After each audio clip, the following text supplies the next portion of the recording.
7 bus riding, orange lining ass niggas. Little niggas lead a record, turn to flocking ass niggas. I'm a scrunchy sock name, play flossing ass niggas. Really got it out these streets, I'm the San Diego anthem maker. Bitches shaking ass from little darlings at the Pacers.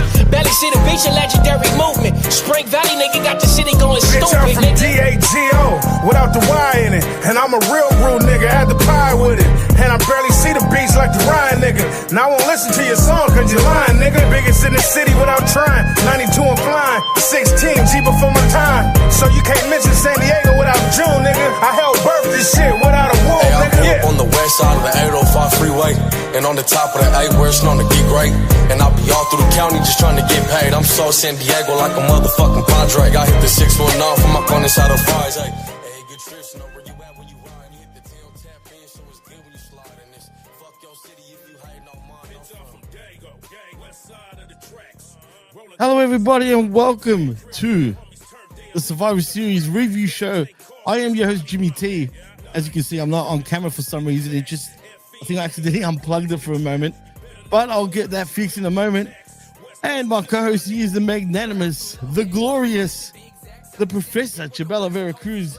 Welcome back to the HMG shows, and welcome to the Survivor Series review show. Prof, what's going on? I put out the bat signal and you responded.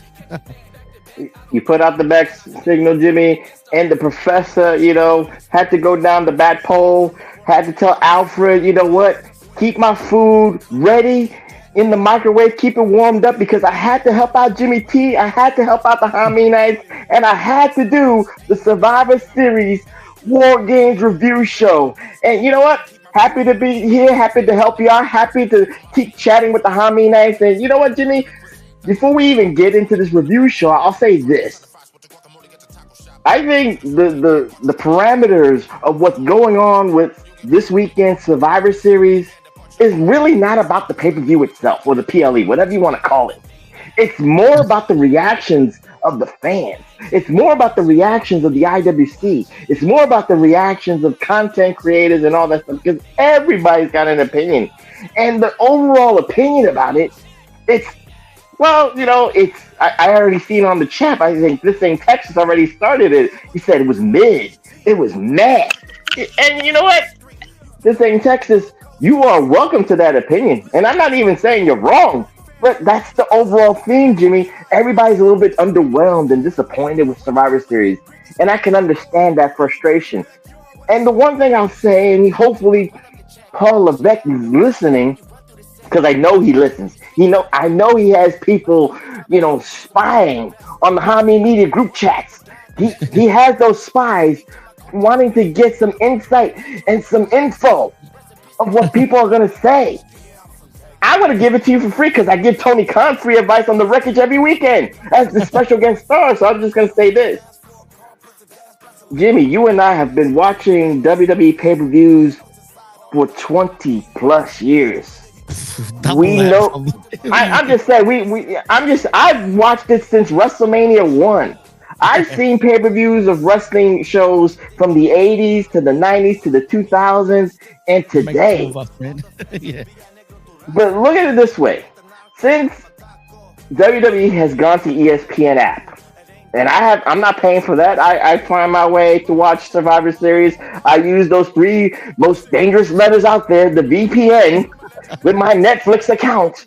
But you know what I'm saying, Jimmy? It's like when you see the presentation of a pay-per-view, the commercial breaks and stuff like that, it kind of defeats the purpose. You know what I'm saying? It's too much. As much as we complain on the AEW side of, let's say, I'll use the example, there's an overabundance of blood, and it devalues it, right?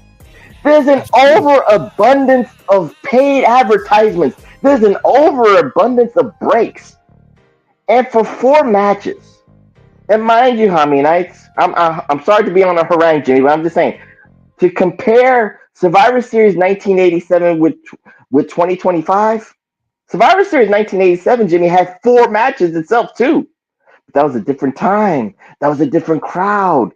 We expected a break. We expected, once the match was over, you could go into the concession stand, get popcorn, get soda, go to the bathroom, come back to your seat, and then you're ready for the next one. Today's fans, you know what? Maybe we're spoiled. Maybe we expect too much.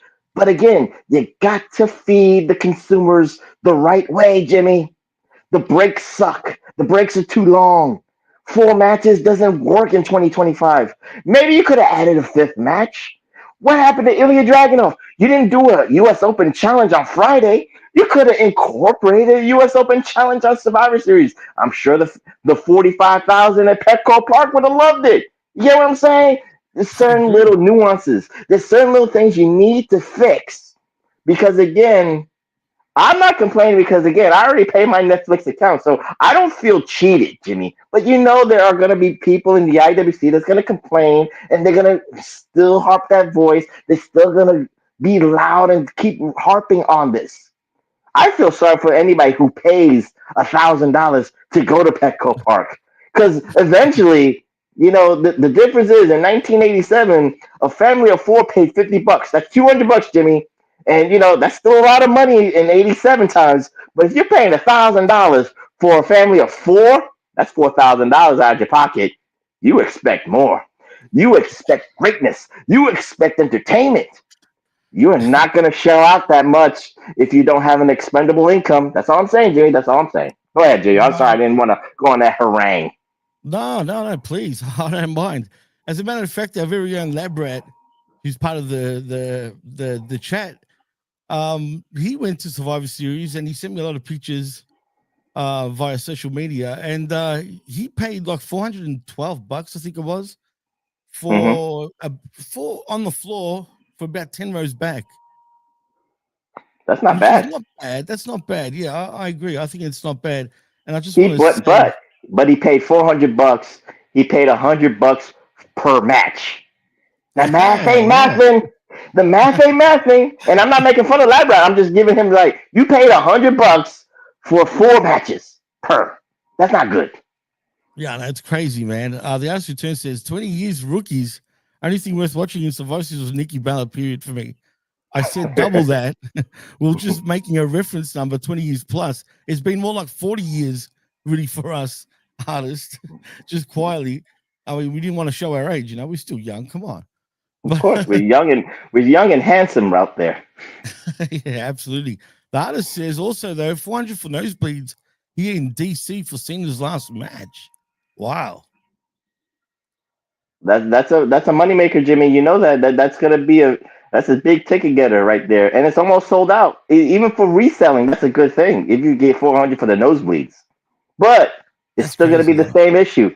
You know how many matches you're gonna get for $400 in the nosebleeds compared to $1,000 or maybe $1,200 on the floor. There's a difference. Again, you might want to do it once for a lifetime experience, but then you're gonna feel cheated. It's like, you know, not to be rated X here, Hami Nice. I'm sorry about that. But if you're going to pay for an escort service, you're going to pay top quality.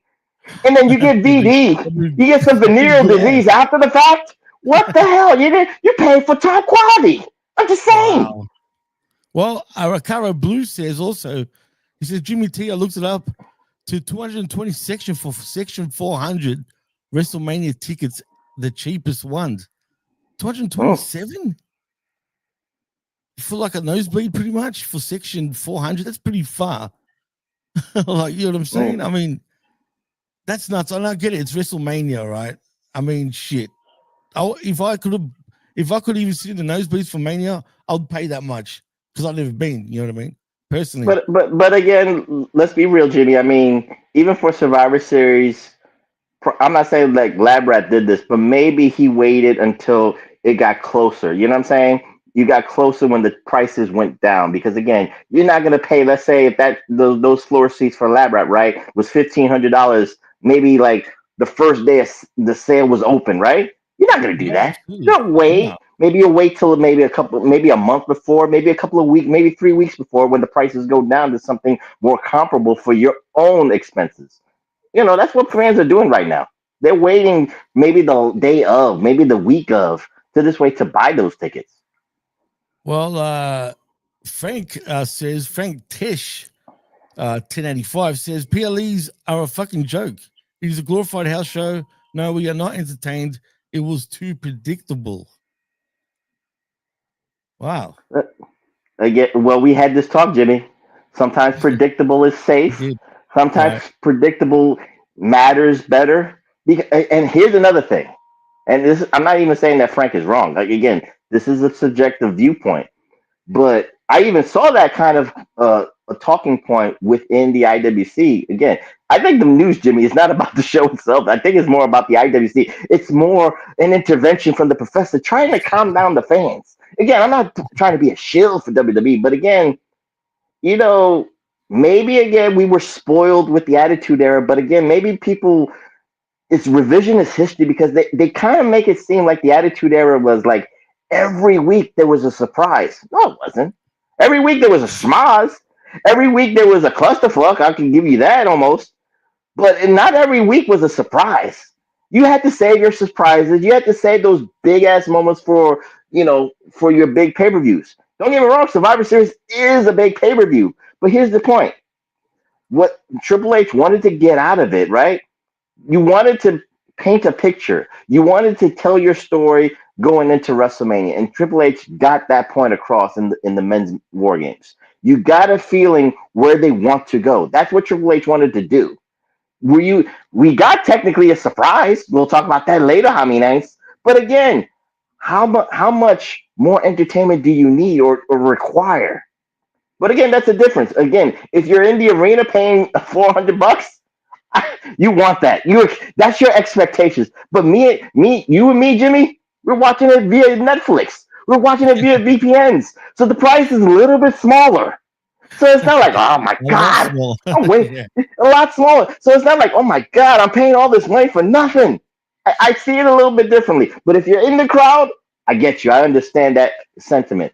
But again, if you're watching it on TV, we've watched, like you said, we've watched it for a long ass time. But revisionist history is revisionist history, Jimmy. I'm just keeping it real because if you can't, if there's an overabundance in AEW of blood and we're getting devalued, there will be an overabundance of surprises and unpredictability, which then that devalues it. I mean, what? You want Raw to have a surprise? You need SmackDown to have a surprise? It's almost like every week you're expecting a bigger surprise, and then you'll actually be mad at the level of the surprise. We're going to get to Right. that point. You got to keep it leveled. Level headed, how many nights? Keep it even keel. Let the story progress. That's all I will say. Not to say it was a good show, Jimmy, but I'm just saying I like the word safe. I've heard that term. It was a That's safe makes sense. show. They had to do it the way that had to be done. Could have been better? Yeah, of course. We'll talk about how it could have been better. But it's a safe show, but it's progressing towards their biggest show. No, absolutely. And Labrat, thank you for joining us. Well, I was just talking about you, funny enough, how I was explaining how you went there and you were sending me all these pics. So I appreciated that, man. But I want to know who, Labrat, feel free in the chat. Like, tell us who got the biggest pop, according to you, since you were right there. Was there any surprises that you felt was a surprise? Did you enjoy the show? Most importantly, since you were right there from the SD, from the 619. And but yeah, look, it looks like now, I mean, personally, it wasn't a bad show. I mean, I won't say it was a bad show. It was safe, actually, like Frank said. That's actually a good way of putting it. It was very safe, right? It was predictable, of course. But like we were saying on direct edge, Boy. like boy, just before, like literally earlier in the morning, sometimes predictability is good. You know what I mean? If it makes sense. And it made sense. Like all the wins all made sense. I mean, I don't think I got any match wrong in my predictions, man. Even to the point of Dom retaining because of Liv. And I mean, what can you say? There was only 4 matches. I mean, do you guys want more even? And there could have been more, actually, Prof, to be honest, like you said before. Where was Dragunov? Heck, where's even Jay Cargill? You know what I mean? You could have fit a lot more. Are we getting to a point now that are we really complaining that it's not long enough? Even though personally, me, I like this format, but I could have sworn years and years ago they fit at least 7 matches in 3 hours. They did fit like 7 matches in 3 hours. I think again, one offers less, which is WWE, and one offers too much, which makes you tired. It exerts your energy and all that stuff. And it's a chore. One's a chore, and this one's like one side offers you a big plate, like it's like a Thanksgiving dinner. They overstuff you on Thanksgiving, and you can't eat the goddamn plate. And then the other side, which is the WWE, offers you a small portion of it, and you're still hungry for more. That's what it is. So that's the way I look at it, and look at it from this way. The only thing I could say that WWE still gets right, I don't care what anybody says, is like it's 3 hours. It was 3 hours and 15 minutes. Maybe 4 hours they go the most. But that's it. They stick to that time limit. They stick to their guns. They don't overkill it. And that's why, again, the good thing about the Triple H side is that you don't see a lot of those stars. But then Triple H uses them. Wait, let me change it, because again, Triple H does something differently that a lot of people either don't recognize or don't want to see for themselves, Jimmy. And I'll break it down. Right. He uses SmackDown, the PLE, and Raw as the whole thing, the whole shebang-a-bang. So while there's 4 matches for Survivor Series, Jimmy, look at it this way. SmackDown, you had your Survivor Series Eliminator match, right? You had a couple of segments over there. And then Raw coming up will be the Raw after Survivor Series. So Triple H uses the whole weekend as a Survivor Series thing. The problem with that, nothing wrong with you and me, Jimmy. We're watching it on Netflix. But the problem is, you're not going to travel with WWE for Friday, then Saturday, and then Monday, because that's too much money. You don't have that expendable income, so that doesn't work for you. It just works for the viewing customer. It doesn't work for the traveling customer. That's why you feel cheated more. Right, for sure. That brings up an interesting point. He says, show seems super fast for us at the stadium, almost perfect pacing. I like that. But he also went on to say that the attendance seemed about right, but it was like 85 to 95% sellout. There was a few empty sections. So, I mean, it's pro wrestling. They always inflate numbers regardless. It is what it is. Of course they do. Right. But he also said they should have had 2 tournament matches on the show. I really think they should have had some Survivor Series matches on the show, the traditional Survivor Series matches. Even though me growing up as a kid, I'll be honest, I was never the biggest fan of the traditional Survivor Series matches. Even from when I was young, it felt a bit, how do I put it? Dragging, a bit of a slog, you know what I mean? When you have like 5-on-5. But it's funny, Jimmy, because you had so much of that early on, and then you got tired of it, and now we're at this point where you're missing it. Everybody's like, "Man, where is those traditional elimination matches?" Let me just say this. But now everybody was complaining about, God damn it, we haven't had War Games in so long, and now we're getting to the point where people don't want the War Games to be overinflated every Survivor Series, because you don't need it. It's a big payoff match. Like these 2 War Games matches, Jimmy, do you honestly think we needed it in a War Games type of environment? The elimination matches would have just been way perfect, just like you're talking about. It would have fit the moniker and all that stuff. We did not need a cage for all this stuff. The War Games is a brand. They're branding it as a War Games just to sell tickets and to bring it to the stadiums. Is Triple H going to stop the tradition? I don't think so. Of course, it's going to make them money, and people are going to pay their money to buy a ticket and all that stuff. So I'm not blaming them. But again, as the IWC will complain it's too much and it's overabundance, again, I'm the most objective man, Jimmy. So I call it as like I see it. There's too much blood on one end. It's too many War Games every year. Yeah, well, like Cruz says in the chat, I'm tired of War Games. War Games shouldn't be annual. Look, the thing is, they didn't build this right. To be fair, sorry to steal that off you once again, Prof. To be fair. To be fair. But let's be real. I mean, do you feel it was a little bit rushed in terms of this being a blood feud and whatnot? Because it didn't really feel that personal, except for maybe a few of the wrestlers that are involved. But for Brock, it was just another match for Brock, really, right? Mm-hmm. Logan Paul, it's not that personal even with him, even though I think he has a lot to do with the mysterious guy in the main event, actually, Prof. And I'll get to that when we do. But look at it from this standpoint. The women's, I agree with you, it was rushed, right? Right. The men's, I think people are looking at the participants in the wrong light. The War Games actually, the men's War Games match was set up beautifully because it's about the connection to Paul Heyman. Everybody has a history with Paul Heyman. Everybody has had a connection with Paul Heyman in some way, shape, or form. You got the Bloodline, you got Brock, you got Punk, you got Cody. There is a interconnecting storyline with Paul Heyman, and Paul Heyman, I would call him the puppet master.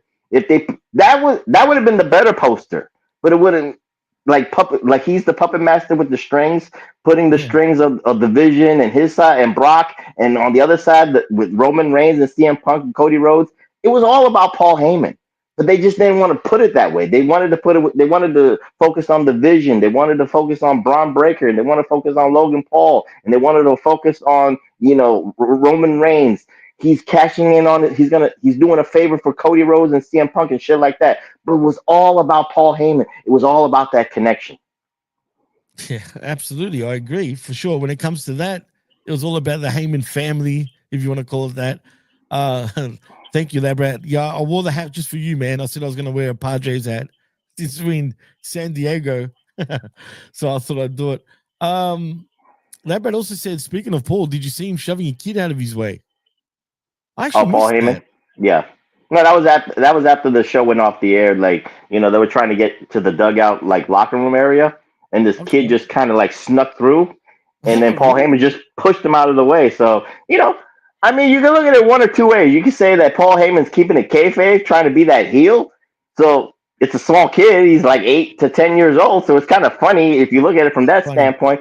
But then you get people saying like, "Oh, Paul Heyman's a dick, man. You shouldn't do that to a kid. It's all about the kids and stuff like that." Man. You can't have it both ways. The IWC cannot have it both ways. You can't say keep it kayfabe and then complain that he's pushing a kid. So hopefully that kid was someone that he knew that's probably like a production assistant. So like he was a plant. Like the kid was a plant for the moment. I hope that's the case. But if he pushed the kid, yeah, it's a dick move from him to do that. But he's trying to keep a character. That's what you're supposed to do. So, pick your poison on that. For sure, man. Arakara Blue, thanks, man. I'm there in spirit. So cool. When the SD had Jimmy T. Thanks, man. Yeah, I'm 619 all the way now, bro. But anyway, yeah, look. The artist says something interesting. Back in the day, the Road Warriors were coming through the crowd, and I ran up to them with about 10 other kids, all of us around 11 years old at the time. And Animal just did this big swing that cleared us all out. But were they heels at the time or baby faces? Is that heels totally like a heel thing to do, right? I mean, come on. Dude, I went to an ECW show.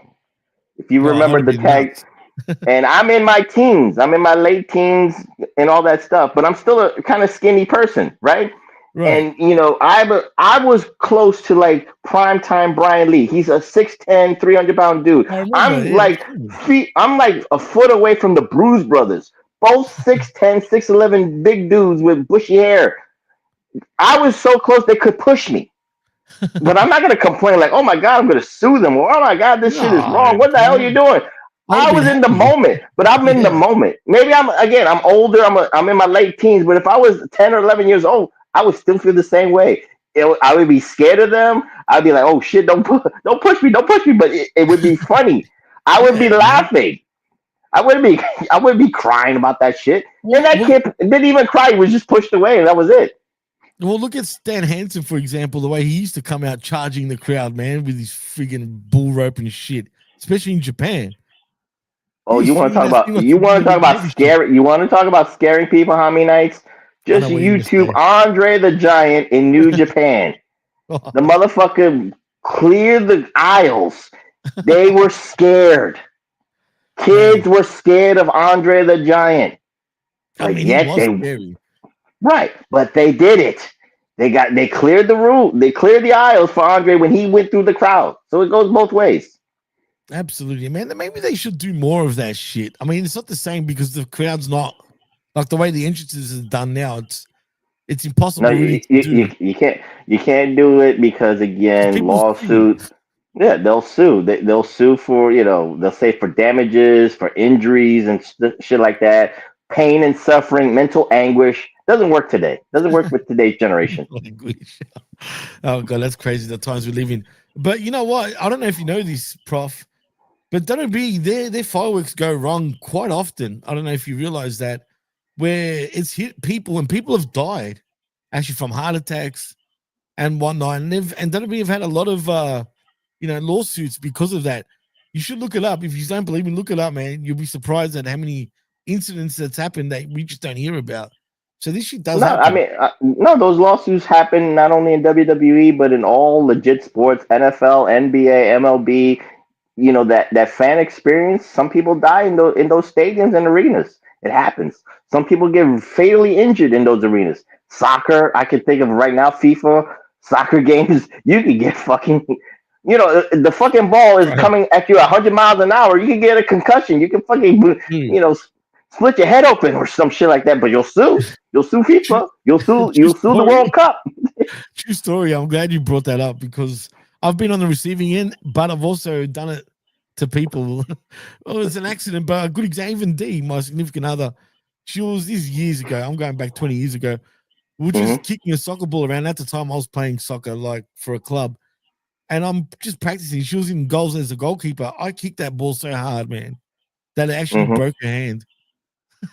So literally, I mean, it happens. And even my friend, he's a Samoan dude. It's Samoan. His hand was fucked from one of my kicks, man. Oh So damn. yeah, bro, that's a true story. So But it hurts, he man. knew you didn't have enough money to get sued, right? Well, yeah. And look, it happens. I actually bought goalkeeper gloves. So anytime my friends want to go in goals, here, man, Mhm. take these. But yeah, you can underestimate a ball. I've had one go right into my face, man. I don't know if I was Mhm. concussed or not, but damn, you're dazed. Okay. It goes Absolutely. both ways. Absolutely does. Jimmy is a kangaroo. I wish, bro. Now then I'll be bouncing over the balls and and shit. But anyway, let's get into Survivor Series proper though, shall we? Because we do start off with the women's WarGames matchup right off the bat. But this time there was no shark cages, unfortunately, Prof. I mean, do you think that's a better move that didn't have the wrestlers in a cage just in the aisle area? I think the problem with the setup of Petco Park was where were you going to put the shark It was cages? weird too, the setup in a way. Like, So, and if they wanted to add additional seating, the shark cages would have not fit in that kind of small aisleway. And of course, they were coming out of the dugout. So again, it kind of made it for difficult ways to rehearse. Kind of made it for difficult ways for the presentation because you saw they had to come in at an angle and then right, and curve it. So it was a right. long way to come down to the center of the ring and stuff like that. So the shark cages wasn't needed, but I'll say this because since we're going to talk about the women's War Games match, again, I don't want to compare with AEW's women's War Games, but again, I said this on the record weeks ago. I said the AEW ones are gonna be better than these, and this was a good example of this. But the biggest reason why this women's War Games match was a little bit, as this same Texas said, mid or meh, was the psychology was way ass backwards. I Yeah. hated the fact that the baby faces had the advantage. It doesn't work. This is tradition. There's certain things that I can adapt to, Jimmy, and the Hami Knights can understand this. There's certain things that change with the times, but there's certain things of tradition that just works. It just makes money. It just makes sense. The heels have got to have the man or woman advantage all the time. That's all I keep asking for. That's all you need. It just sells itself. It tells the story itself because it just makes you look at it fundamentally. Why are two baby faces beating the shit out of a heel? It just doesn't look right. It never Hey, will look right. pro wrestling today is ass backwards, bro. It is. Again, I just don't understand that. I understand you're trying to change, unpredictability, Jimmy. That's what they want to do. Anything could happen, but this is a predictable scenario that just is needed. The heels need to have the advantage, and this is what sucked about it. I don't mind that Charlotte and Asuka started out with the first, and of course, at least I'll say this with this women's war game match. What was better than the Blood and Guts women's match, Jimmy, was that Triple H said, you know what? You're not gonna have all those weapons. Pick your weapons, and that's all you're gonna have. All you saw was a chain. All you saw was a trash can and a trash can lid. That's as far as it went. I'm glad that they kept the weapons to a minimum, and I'm glad that they just kept it in the ring. You know what I'm saying, Jimmy? That's all that you needed. Now, the one thing again that's getting a little bit hokey for this how many nights, and you'll understand this is I love Iyo Sky, Jimmy. She's always the MVP of the War Games, but then it's like Kofi Kingston for the Royal Rumble, right? You were expecting like Iyo Sky to have a trash can spot. Why? That again, don't do that. Iyo Sky, and then the danger of it is I'm just glad that Iyo Sky just says, you know what? If that's enough for me, if that's enough that's all you want from me, I'll do that. I hope that Iyo Sky does not say, you know what? I need to top the trash can spot. I need to do more than just the trash can spot. I need to carry a table the next time, or I need to carry a fucking chain or something like that. No, but again, if that's all she's worth for, then she doesn't need to be in the War Games match. That's all I'm saying, Jimmy. Again, you're right. It is what it is. This was a rush thing. This could have been an elimination match, which would have been way, way better and all that stuff. You could have told way better stories and shit like that. So, the psychology aspect, definitely. Yeah, it was a clusterfuck and all that stuff. Iyo Sky actually botched a top rope spot, and I noticed that, and she kind of recovered a little bit. But again, she's trying to one up herself, and that's the danger of it, Jimmy. And she did. Right. War Games is a cage match. You don't need anything more than that. You got the corner top rope spots. Keep it simple. Simplicity works, how many nights, and the people in the chat can agree with that sentiment. You know what I'm saying, Jimmy? I mean, like you look, and again, the problem with it, with the baby faces having the man the woman advantage. I don't want to sound sexist for the female how many nights out there, we're but 2025 now, prob. I know, or they non-binary. It goes both ways too. Right. But the baby face advantage just kind of like messed up the whole flow of the match, the whole pacing of the match. And again, I was actually surprised that the cleaner was Lash Legend. But I understood why, because she had less experience, but she would not get the kind of pop that I think people expect. I think she would have been better off coming up like maybe the number 3 spot. You know what I mean? Nia Jax should have been the cleaner. She should have been the bruiser, coming in to, come out and beat the shit out of everybody and all that stuff. I think you know what I mean? Right. Yeah, she's the hot tag. She's coming in to clean house. Lash Legend needed to come into the middle. So this way you protect her. Like, she needs to make and plus she needed to make an impression. I understood why Triple H wanted to put her as the cleaner, because she could do all those high impact kicks and shit like that. But again, not a lot of people watch NXT. Not a lot of people know who Lash Legend is. She made these kind of dainty appearances on SmackDown and stuff like that. But again, you know how those people are. They troll and say, "Who's that?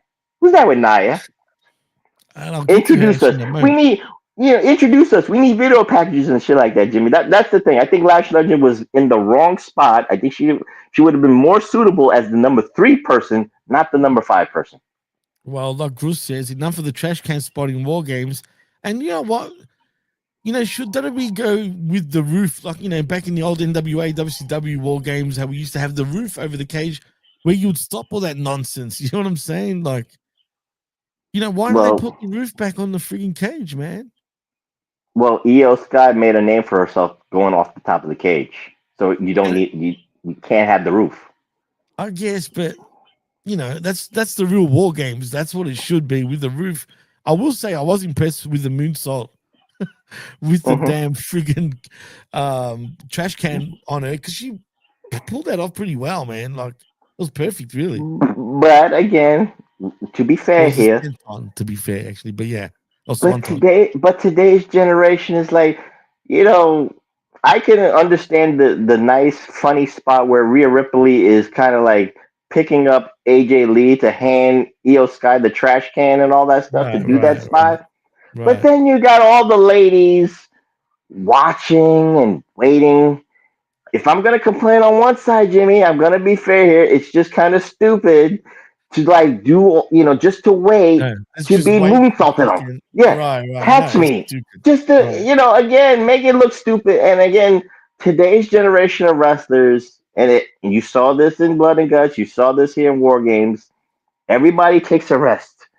Oh, I hate one or that, two, dude. one or two ladies were working each other on one side of the ring, and then 4 or 5 ladies are like down watching. I don't like that. It's just I hate that, dude. It never used to the be like that either, man. With the no. old War Games, right? The It's old War crazy. Games, everybody just went to a corner and punched each other out and all that Yeah. stuff. You paced yourself, but you was punching. You was live. You was alive and punching and all that stuff, or putting your head to the cage trying to draw that blood. You're not doing Right. it in today's generation. It just is No weird. grinding. No grinding, man. No fucking grinding No. with the head like a cheese fucking crater. But yeah, I know. It's I hate to say it, but it's kind of PG War Games. You know what I mean? Like they could Yeah, do so much but more with these War Games, man. They could have done so much, but But unfortunately, Jimmy, we living in a world where WWE has shareholders, they have stockholders, they have sponsorships, and those right. sponsorship partners do not like the excessive violence, the excessive blood. They'll pull their funding, they'll pull their money, they'll pull the agreement, and WWE doesn't want to do that. They don't want to take away that money away from themselves. So they have to appease their sponsors and stuff like that. I know people will bitch and complain, but it is what it is on that. What Gross says it's great value War Games. Yeah. And the artist says trash can spot just epitomized WGs in general, predictable trash. That's a play on War words, Jimmy, Games. right there. Predictable trash right there. And a trash can spot. But it was impressive though. Come on, boys, you got to give her that. It was still impressive.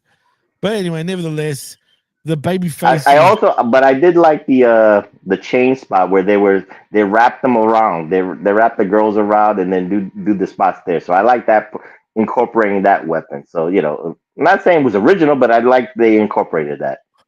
Right. I just want to say one more thing about Lash Legend too. Have you noticed? Have they sort of toned her down a little bit in terms of muscle mass? Do you feel? Are they trying to make it look more little feminine? Maybe because of Jade Cargill, they don't want it to be exactly like Jade. Where, because I think if Lash was to be super ripped right now, she might Hmm. look even more impressive than actually Jade Cargill, man.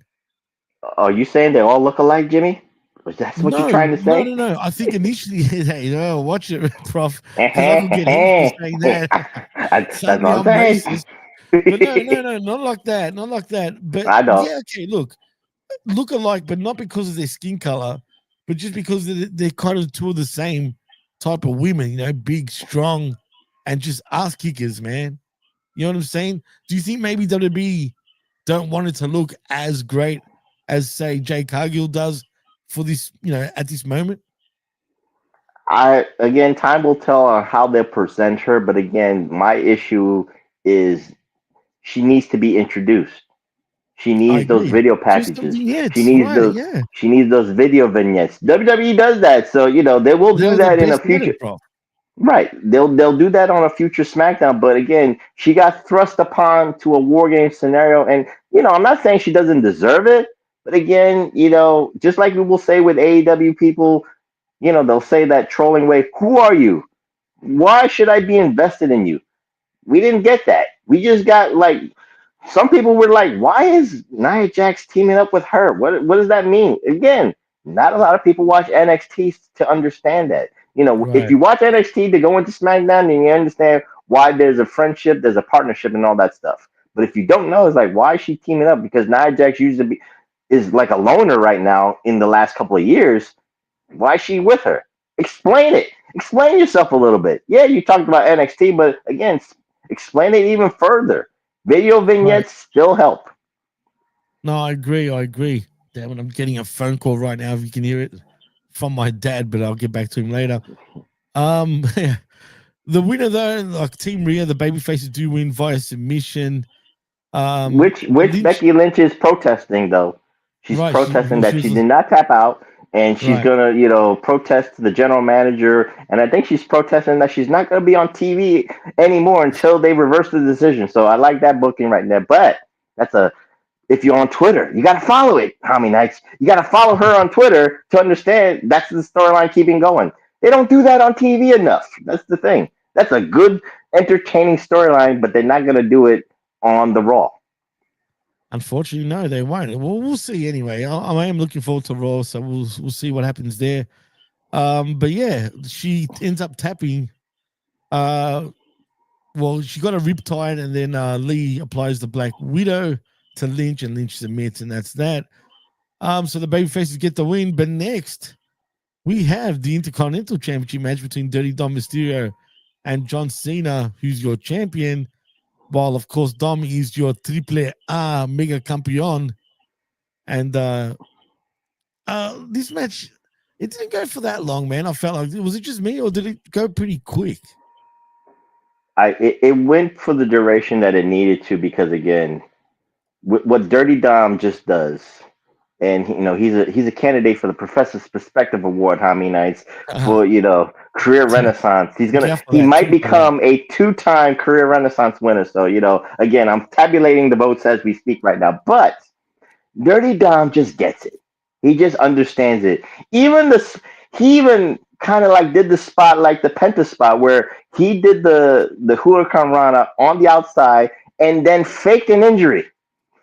Some people, there was a hush, like, oh shit, is it happened 2 weeks in a row where you did that spot and somebody injured their shoulders, and then Dom was so smart enough to use that spot for his own game and stuff like that.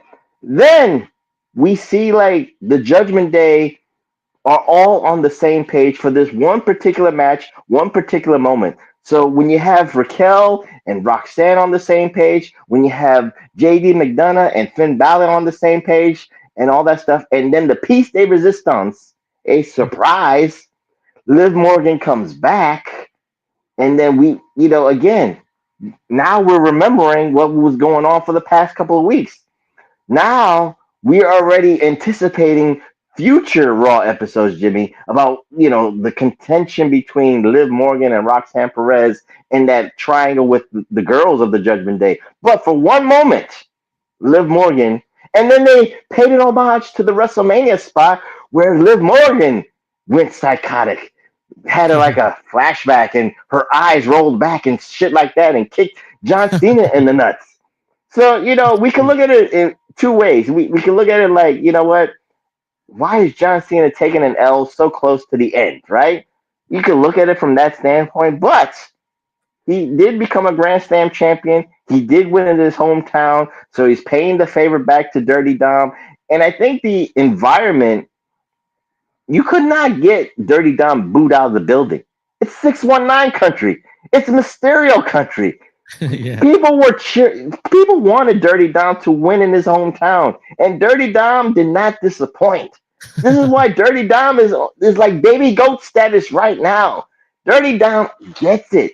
Dirty Dom has the fans in the palm of his hands, and he's untapped potential. And like I said, I called this like he was going to be a world champion in 2025. I did not know he was going to be a Triple A Mega Campeon, but at least he's a heavyweight champion. I still called it. I still called he was going to be a heavyweight champion in 2025, but neither here nor there. But again, you can look at it like it was a clusterfuck that John Cena had to fight off like 6 people and lost. Yeah, it's kind of hokey on that end, but again, he's doing the favor for Dom. He's doing the favor for the company and all that stuff because he knows that he has to work that Judgment Day angle. It has to work out. It has to play out. It has to, the slow burn. We are already anticipating the Judgment Day storylines more than than Cena's last match, because Cena will still, have his last match at Saturday Night's Main Event. Tonight, the Survivor Series was about Dirty Dom. Yeah, absolutely, and it was always going to be about Dirty Dom. Let's be honest. You know what I mean? Like Big Ray, he went with Cena, and I'm like, but why? Why would Cena win? You know what I mean? And then he's like, why would Cena lose 2 matches in a row, assuming he loses his last match? Okay, because he's on the way out. That's what you do. You put him over. You know what I mean? Whoever it is, right? That's the right thing to do. But okay, man, we're in San Diego. Dom has to win this match, even though, a lot of the guys and girls don't win in their hometowns. But this made sense to go that way. And let's be honest also, Prof. Technically, Cena was already a Grand Slam champion because the US championship that he first won technically made him a Grand Slam champion. If you win the Intercontinental belt on top, if you won all the belts, what's it called again? Or was it a Mega Grand Slam champion or something like that? There's another term for it. Again, he never had the Intercontinental title until this year, so he never had all the titles. So he now has that Grand Slam term under his belt. So that was WWE's way of saying thank you.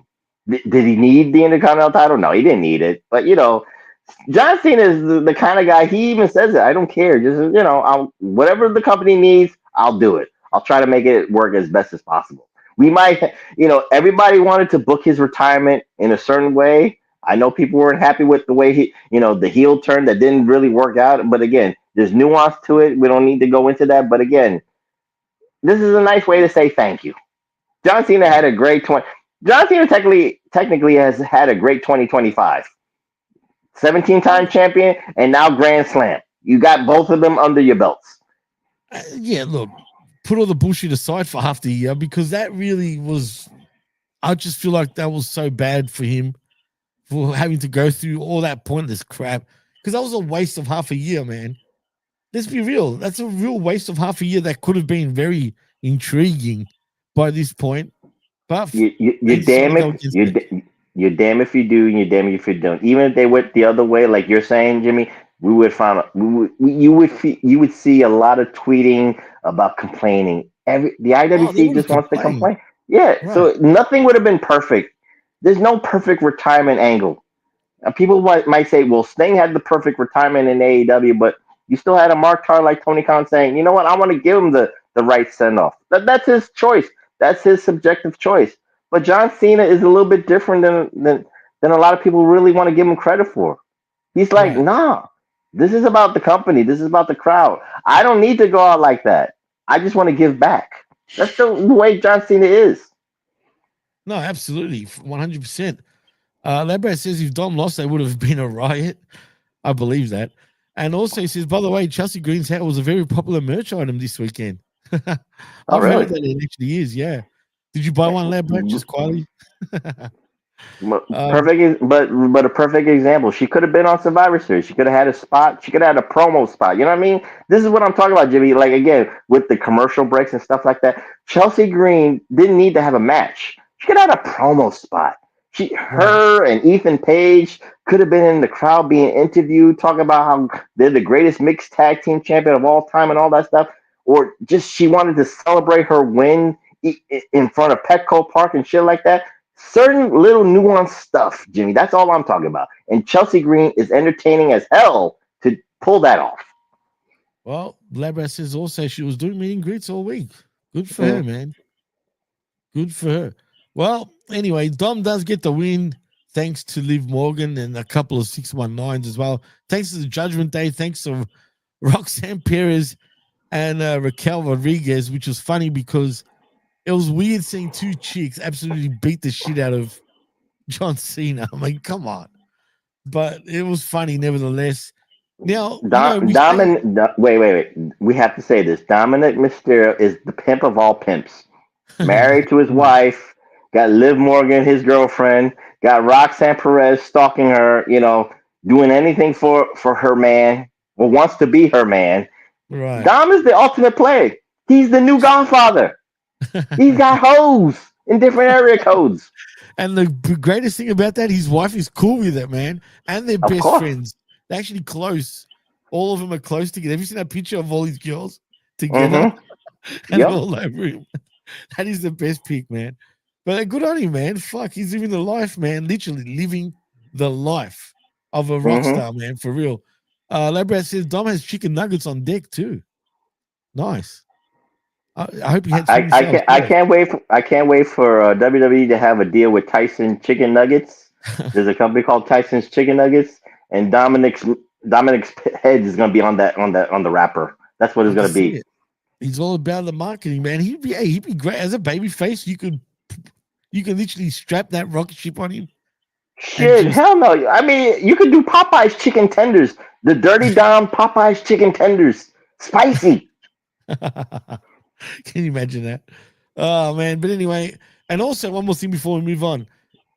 Did Roxanne? Should Liv be upset with Roxanne? He did nothing wrong with Roxanne. Roxanne technically did nothing wrong either. Stay tuned. It will play out. Don't worry. They will Let's see. now. She's healthy enough. Now you'll see those storylines play out. This is what Triple H does. Again, some people, I call it the slow burn. But again, if you remember what he does, he kind of wants to continue that story and it will let it play out. Right. Absolutely. We'll see. Yeah, absolutely.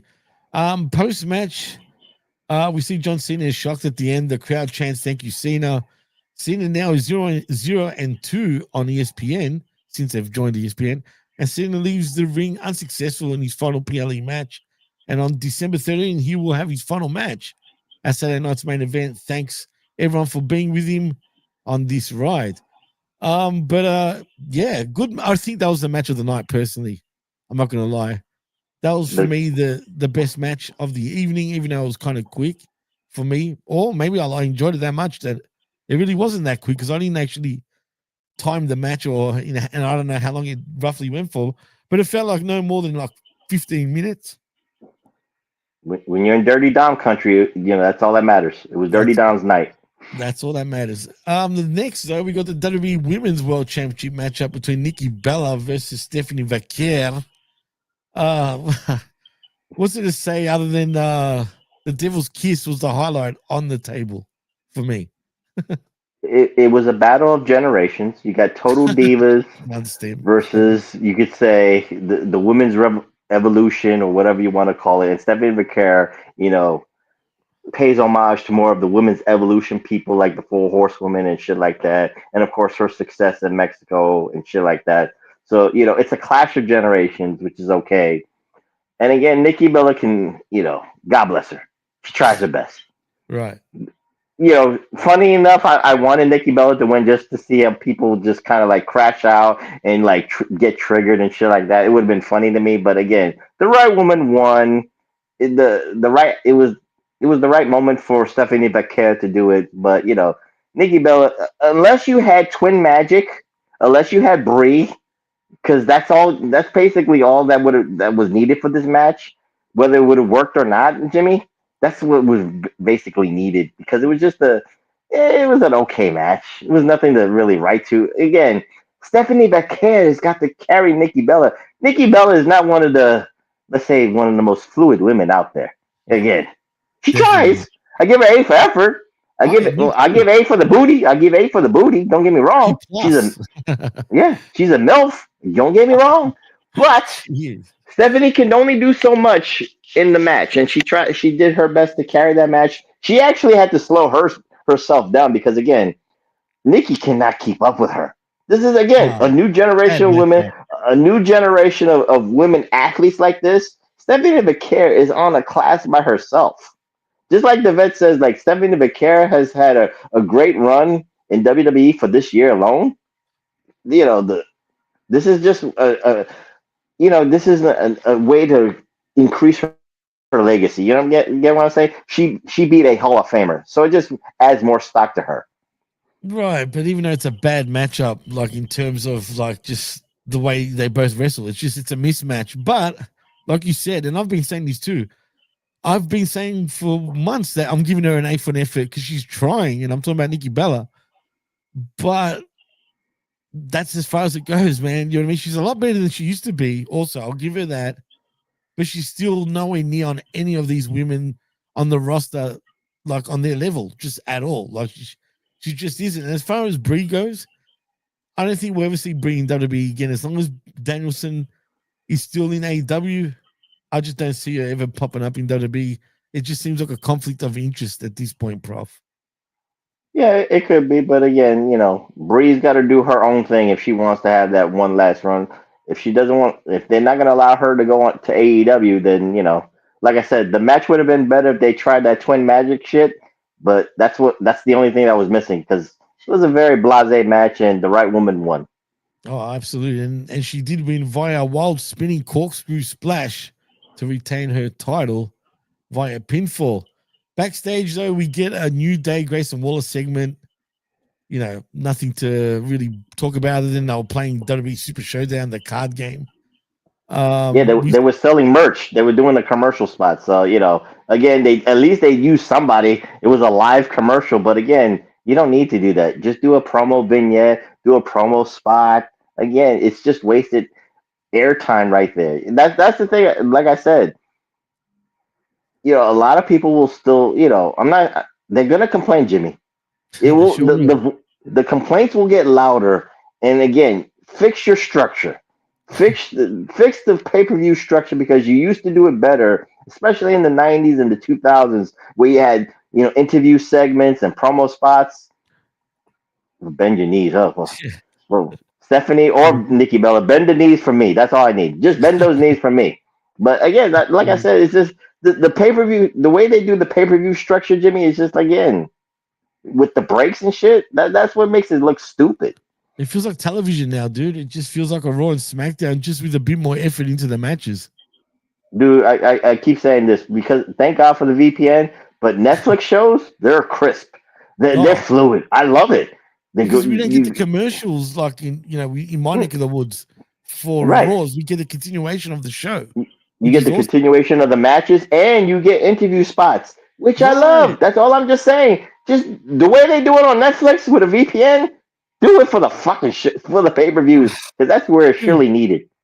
Remember when AJ Styles did that promo, like where he was talking about he's sick of the way he's being booked and all this shit? Did you hear about that? That was done only for the international Netflix audience, right? And you know what's funny? No one in the US, when I did the review with Ray, he didn't even know that promo existed or anything. No one saw it. You know what I mean? I know people did post it eventually online and whatnot, but that was a great promo that the bigger audience, which is the US, didn't even see live at the time, dude.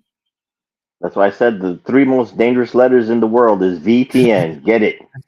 Get it. Yeah, get it. Got it good. Trust me, you won't regret it. But anyway, we'll also get the attendance number of 46,016 are in Petco Park, the biggest number of people to ever witness a Survivor Series show, Prof. Do you think that's the true number, or this be more realistic and say about 38? Don't worry, Uncle Dave will let us know, because he works diligently to just get those real attendance numbers on the WWE side, and in spite of that, that's what it is. So I wait for that. That's the only truth that Dave Meltzer will tell you. Yeah. Other than that, wow. Well, we're off to the main event now, Prof. It is the men's WarGames match. It is Team Cody, or is it Team CM Punk? Or is it Team CM Punk? I have no idea, but nevertheless, it is Punk, the Usos, Jimmy and Jey Uso, that is, and Roman Reigns versus Team Vision, as it's Big Bronson Reed and Bron Breakker, Logan Paul, Drew McIntyre, and Brock Lesnar. We start off with Punk and Bron Breakker, though, surprisingly, in some ways. And again, the heels have the upper hand in this match. Which is what was needed, which I have no problem with. And again, what I liked about the WarGames matches on the WWE side was Triple H made a conscious effort to make sure the weapons were different from the men and the women. The men got the tables, the men got the chairs, the men got the brass knuckles with Logan Paul. So again, differentiate your weapons. Less weapons, keep it simplistic. And I knew that Cody Rhodes and CM Punk were going to say, you know what, fuck TKO, fuck the shareholders, we're going to bleed because this is the WarGames. And again, it mattered. The blood mattered when it matters the most, because you don't see it a lot. So it was a breath of fresh air to see them two bleed. Again, for a little bit here and there, but again, they bled. Right. And it was Punk and Cody that bled, right? Right. Punk and Cody was the only one that bled. And we have to talk about Bron Breakker, because he almost fucked up his neck. They did the Doomsday device on Bron Breakker, and he couldn't torque his neck, torque his back, and do a proper flip so he could land on his stomach. And he landed on his fucking neck. And I was like, oh shit, he almost busted his neck. And we hear the reports of what they're trying to elevate Bron Breakker into the main event scene. So, Is it going to be WrestleMania that Bron Breakker will get his, moment in the sun trying to, fight CM Punk for the title? I wouldn't do it for WrestleMania. I probably would do it for Royal Rumble. That's my humble opinion, but neither here nor there. But he won't win at the Rumble, though. Yeah. He might not be, well, like I said, he might get the title shot at the Rumble. I would accept that kind of main event, Jimmy, instead of WrestleMania because it makes it more interesting. But again, that's just my humble opinion, but we don't need to talk about that. But I was just worried about Bron Breakker in that next spot. I was like, oh my God, nah. And he, and to his credit, that motherfucker got up and still performed. That's old school right there. If his neck was bothering him and shit like that, and he was doing the spears, so he was already putting more pressure on his neck and shoulder areas. Like, motherfucker, you realize you almost fucked up your neck and you still want to do those spears. He didn't want to ad lib. He did not want to ad lib. He just kept it going. That's old school mentality. He's from the tree of the Steiners. Absolutely. I was going to say he only knows one way. He's like, no, I got to finish the match. I got to do it that way. But I got to give kudos and props to Bron Breakker again. The blood was there, less weapons and shit like that. And when you look at and I like the spot where was it Team Cody? Was it Team CM Punk? Even was it Team Roman? Or was it Team Reigns? And when you looked at even Cody Rhodes elbowing CM Punk by accident, was it an accident, how many nights? Or was it meant to be? We don't know. But again, they try to give that intrigue. And that's the thing that, on the WWE side is like every little nuance that you see, how many nights, they will explain it and it will progress on TV. Unlike another promotion that just does not progress a storyline or might kind of like talk about it, or your sickos will talk about it. It just doesn't manifest on it. That's what it is. They go backwards a lot of the times, actually, Prof, with their storylines, which is bizarre for whatever reason. I'm talking about AEW, and at least WWE has some sort of road ahead for most guys. You know what I mean? Unlike earlier this year with the Cena debacle, The Rock, and obviously Travis Scott and whatnot. That's very rare that happens in WWE when it comes to that, because they don't like being embarrassed like that. Let's be honest. Yeah, it is. But like I said, there is consistency on one end and a lack of consistency on the other end. And within the WarGames match here, the right people came at the right spots. I had no problem with that. I knew Brock Lesnar was going to be the cleaner. I knew Roman Reigns was going to be the cleaner, for their respective teams and shit like that. Jey Uso, I guess for Petco Park, I think Labrat could attest to that. Probably he was yeeting. Too much yeeting apparently going on. There was a mid yeet during the WarGames match, and just said, "Fuck it, let's play the music." So that was a cute spot for dude. I hated even when he came to the ring and he was yeeting instead of having or showing any urgency to get into the match. I agree with you, Jimmy, but again, remember, we weren't there. So you didn't feel the energy of the Petco Park people. Labrat could attest to that. That's what I'm trying to say. He got caught in the moment of eating. That's what I'm saying. Sure he did. He also said there was a lot of bucking going on the floor for Bron. That annoys me too for some reason. Too many dogs in wrestling these days. And also, did you know we were going to get a yeet break? I mean, did you know you were going to get a yeet break? I'm sure it was fun for the fans in attendance. Absolutely would have been. But it takes away the psychology of the match a little bit. It did, but I expected it from WWE because it's all about the entertainment. So you had to at least give a yeet for, because again, people were saying like before WarGames was going to happen, like, wait, is Jey Uso going to come down to the crowd and then try to do his yeeting while fucking the people were getting beat down? That would have been stupid. But again, that would have been more to along the lines of Jey Uso becoming a heel and maybe becoming a dick, not caring about his team. That's different. That would make sense. Right, that's different, but you can't do that. That's why he's got to run down the aisle and then he's got to yeet during the match. So you had to fit your yeet in somehow, some way. So, they had to clean up that kind of mess. Well, Labrat said he threw me off for a second, but then everyone was like, fuck it, yeet.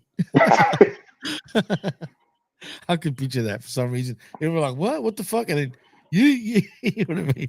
Peer pressure is a motherfucker. That's what it is. Peer pressure. It's a real thing. It actually is a real thing. Well, I mean, what do you think of the match overall, though? I mean, it was better than the women's one, that's for sure. I It still was don't it think was it beat Dom and Cena, though.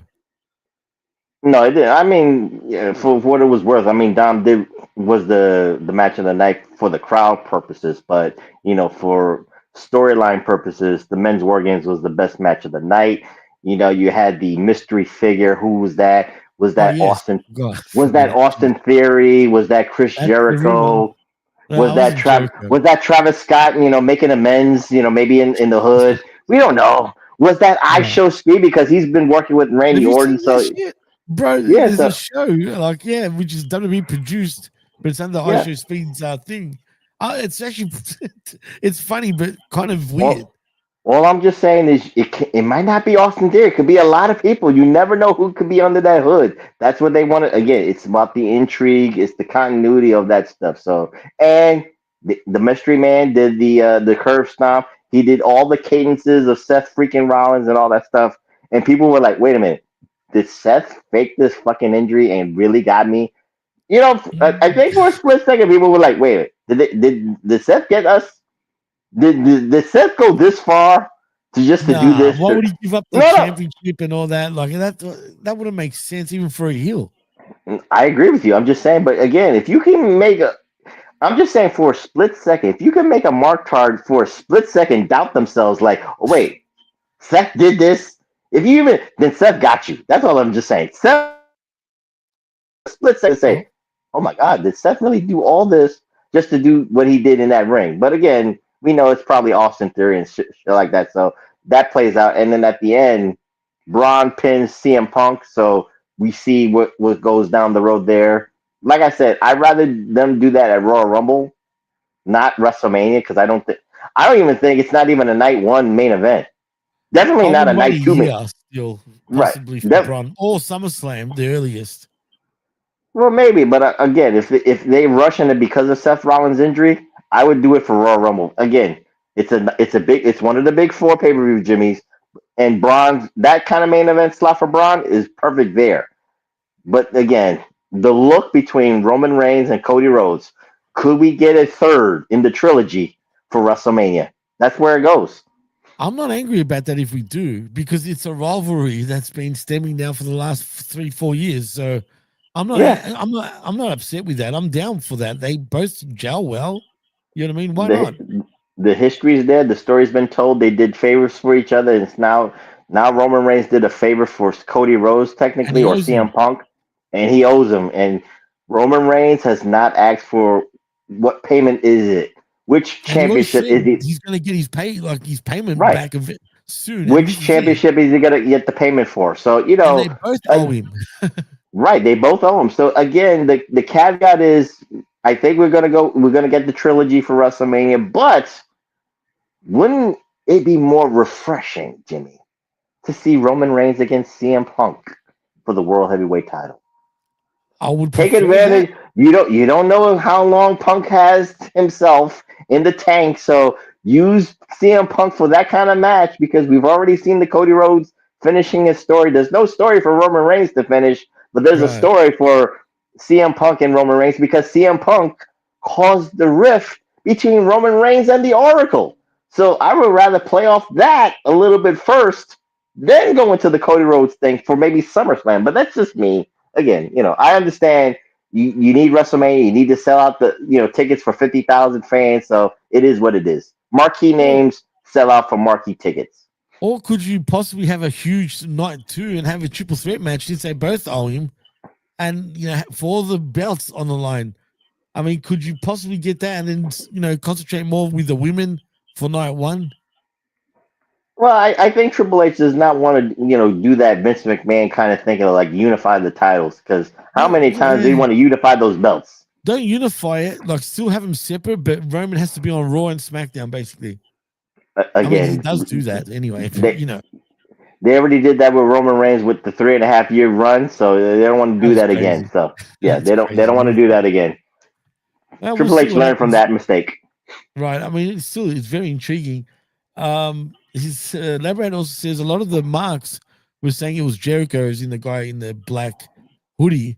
And I was like, what the fuck you smoking? I totally agree. It wasn't fucking Jericho. he wouldn't be able to do such a great stomp like I mean that's California. California weed is good. I'm just saying, it's real good. California weed makes you really think about some really ridiculous shit. Absolutely, but also people thought it was even Orton, but there's no way Orton could pull that move off that smooth. That's not his style, in my opinion. If Orton was under that mask, Jimmy, then he would have attacked Cody. Right, exactly. That would have made sense. Mm-hmm. It definitely has to be Austin Theory, as Arakara Blue says. I mean, there's no one else to really think of at this point because it makes sense if it was Theory. But we'll see. Again, it's predictable, but predictable is safe. If the Masked Man would have been Orton, again, you see who he attacked. Punk got attacked. That's vision oriented, right? Right. If the Masked Man attacked Cody, then we could have been like, oh, wait a minute, maybe it is Orton.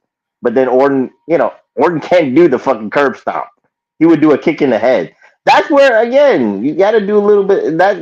That's probably the unpredictability that people needed. You know what I'm saying, Jimmy? That would have been like, oh my God, you want to, because I think you and me probably agree with this. Why haven't they done the Randy Orton kind of like heelish turn against Cody? Because he wants that belt. He wants to be a 15-time champion, shit like that. He feels, that greed of being the champion, being the best. You got to beat your best friend. It's there. It tells that story. Right. I have no idea why they haven't done that yet. Maybe we will get it eventually. And maybe that could be the night one WrestleMania main event or night two, whatever they choose. Well, I don't know. We'll see. Right now he's with Osho Speed, obviously training him or whatever he's doing. But Tim Cooper brings up something interesting. And I believe, I'll tell you his status in a minute, but he says, how about Buddy Matthews under the mask? What is his AEW status? First of all, that would make sense because of the history with Rollins. So that would make absolute. Isn't that where the Visionary started? Mm-hmm. I think it was then with Buddy that the Visionary. It was him, Buddy Matthews, and the Authors of Pain. Right.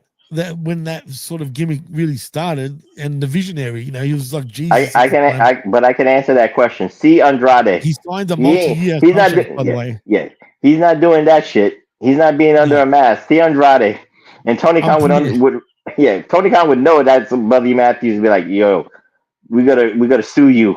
You ain't doing that shit. Well, and not just that, I could have sworn he signed a multi-deal about not even a year ago.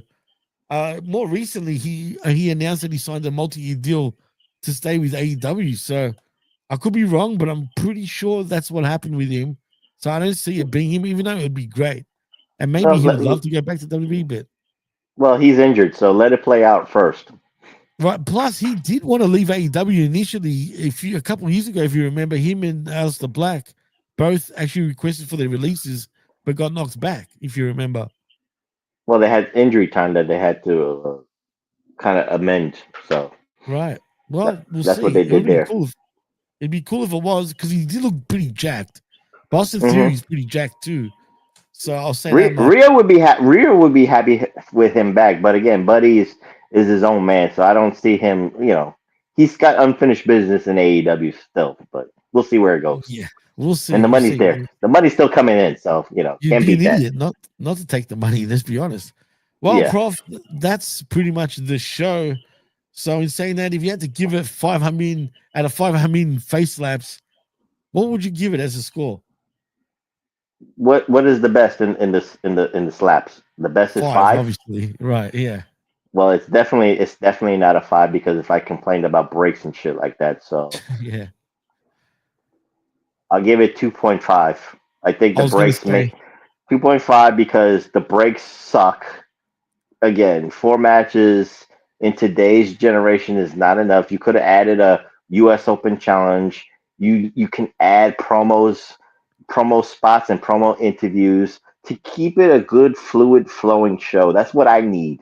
Again, the matches it is what it is on the match side, but again, they give you small portions and they leave you hungry for more. So again, 2.5, 3 the most, but I'm going to go with 2.5 slaps. I was going to say the exact same thing, 2.5 for me. It wasn't the greatest show, but it wasn't a bad show either. I mean, really, I wasn't left like, oh, what a shit house show. I was just like, I was entertained for the most part, but it wasn't one of the better PLEs, which is kind of disappointing considering Survivor Series should be, it's one of the big 4 pay-per-views, man, or PLEs, whatever you want to call it. It could have been better, but I actually think the pay-per-view of the year so far was actually the first crown jewel, to be honest. If we're going with pay-per-views of the year for WWE purposes, I go with Evolution, the Women's Evolution show. Ooh, interesting. Well, we'll get to that when we have our end of year show for that in December. At the end of December, obviously this month, it's December for me anyway. Well, Prof, that was Survivor Series. So just tell them what you're up to. I know you've already said it on the record, but you might as well remind everybody what's going on with you, man. Well, follow my YouTube channel. Nice. Subscribe at Pro Wrestling Reflection for the most nostalgic podcast out there with myself and the Tommy Wonder. We just dropped an episode, Global Wrestling Federation Supercar from 1992, the Bounty storyline involving Hot Stuff Eddie Gilbert. Going back and watching old wrestling shows, Nice, you could appreciate the simplicities of storylines like that with today's wrestling right now and be like, what the hell are y'all thinking? But you know what? It started somewhere, so you have to see that. So again, subscribe to the YouTube channel at Pro Wrestling Reflection, or follow me on my Twitter at PWSOPRF. That's PWSOProf with myself and the Tommy Wonder for the Pro Wrestling Reflection. Beautiful, perfectly put. As far as I go, look out for Tuesday morning at 10 a.m. Eastern. It is I Like It Raw with myself and Big Ray Hernandez, where we'll be talking all things Monday Night Raw, which I'm looking forward to see the fallout of Survivor Series. Look out for that. Also, the Smack Attack will be back next week, and hopefully at the normal time. I'd rather do it after the show finishes, but if it's not then, it'll be the next morning that we used to do it at around 11 a.m. Stay tuned for that. And of course, Direct Edge with myself, the Professor, and of course, the Vet. So look out for that 11 a.m. Eastern every Sundays. And if you want to follow me on the Twitter, you can at the PWC Network. Arakara Blue says before we go, yo, Jimmy T, if you haven't seen it, great show. I'm sure. Wait, which show are you talking about? By the way, as in Enlighten Me. But anyway, in saying that, Prof is taking the Records is a great show. The Pro Wrestling Reflection is a great show. I Like It Raw is a great show. Next Level is a great show. So there's a lot of great shows for the Hami Media Group. There's a lot of great shows right here. And speaking of that, please like and subscribe right here at Hami Media Group. We very much appreciate it. Thank you. You guys have been pushing our numbers up, and just keep spreading us out there, man. We'd like for everybody to hear us and check us out, because I know if they tune in, they will definitely love the shows. So continue to do that. Spread the word. We will very much appreciate it. And that's about it. So in saying that, I am Jimmy T. He is the Professor and the glorious Chabelo Vera Cruz. And you've been listening and watching the HMG Survivor Series WarGames edition of the show. And also check out right now, I'm pretty sure Brandon's going to be doing his watch along right after we finish right here with the show. So stay tuned for that. In saying that, peace out and see you next time. See yous. Him or hella fish. A few things I keep a bad bitch in a pistol. A pocket full of chicken, gray flag in my denim. In a fast four car, puts the gas past the limit. I know all the back streets. From Dago to Southeast, I be weighing Ocean Side all the way to High B. I'm a San Diego nigga, you can hear when I speak. Live right there by the water, but I barely see the beach on me. I'm from PAYGO.